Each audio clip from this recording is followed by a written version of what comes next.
Vamos lá, então. Vamos agora para a questão 37, que é sobre a Academia Imperial de Belas Artes. A arte acadêmica chega ao Brasil, oficialmente ela chega em 1816, quando vem para cá os artistas franceses para fundar essa academia. E por quê? Porque era sofisticada. Então, quando Dom VI chega ao Brasil, ele acha a arte brasileira, a cultura brasileira atrasada e resolve que é tempo de modernizar essa arte brasileira. Então, ele providencia para a vinda desses artistas franceses para fundar a academia. Ela foi fundada como AIBA, que é a Academia Imperial de Belas Artes. Posteriormente, ela foi chamada de ENBA, que é a Escola Nacional de Belas Artes. Aqui eles já começam a trabalhar nos moldes da Academia Francesa, que foi o modelo de academia para todos os países civilizados, vamos dizer assim, tanto da Europa como das Américas também. Esse modelo ele foi seguido em tudo quanto foi lugar. Então vamos lá.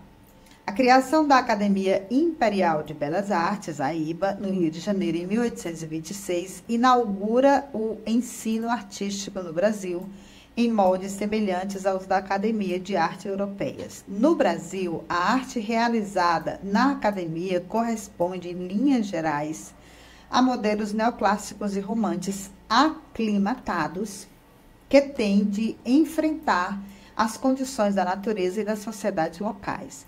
Entre as várias alterações no modelo, encontra-se o predomínio das paisagens entre os pintores acadêmicos no Brasil, a despeito da hierarquia de gêneros que considerava a paisagem secundária. No que diz respeito à pintura histórica, vale destacar o papel da arte acadêmica nacional na construção de uma iconografia do Império, sobretudo no período de Dom Pedro II. A pintura histórica da iconografia do Império voltou-se para as representações de... por que foi mais importante no período de Dom Pedro II? Dom Pedro II queria, reconstruir a imagem de seu pai, que tinha saído do Brasil, com uma imagem bastante arranhada. A visão que se tinha de Dom Pedro I era de um homem que não era bem quisto, era meio covarde e tinha ido embora. E ele precisava reconstruir essa imagem. E era preciso, dentro dos ideais da arte, tanto da Europa como do Brasil, um ideal de civismo, de jovem nação. O Brasil precisava ser visto na ideia de Dom Pedro II como uma jovem nação, que era fruto de batalhas, de eventos heróicos, de um passado recente, que merecia ser celebrado. Essa celebração deveria ser feita através de monumentos arquitetônicos, esculturas monumentais também e de pinturas também monumentais. Então, esses contratos, eles aconteceram principalmente com dois pintores se destacam nesses contratos, Vitor Meirelles e Pedro Américo, que foram vários outros pintores, mas esses são os dois pintores que foram mais importantes na construção dessa chamada iconografia. Iconografia é o conjunto de imagens, certo? Para criar essas imagens dessa história brasileira. Então, vamos lá.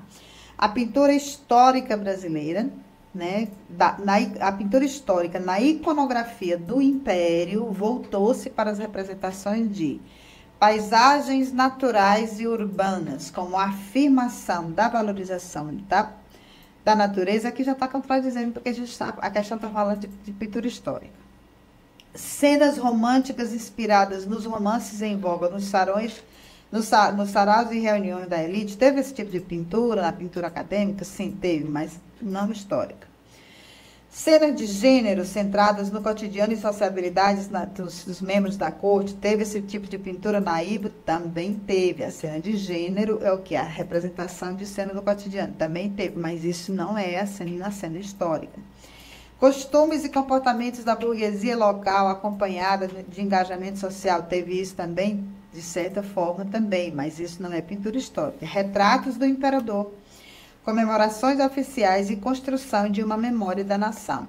Então, a gente fica com essa letra E, porque quando a gente fala disso aqui, a gente está falando desses retratos lindos de Dom Pedro II, como, por exemplo, Pedro Américo representou Dom Pedro II abrindo sessão, retratos de Dom Pedro II, as comemorações todas, certo? E as grandes batalhas, como a Batalha do Avaí, quando ele representou um dos episódios da Guerra do Paraguai, e várias, as representações do Grito do Ipiranga e várias outras pinturas que são famosas até hoje, estão nos livros de história. Então, a gente fica com a letra E.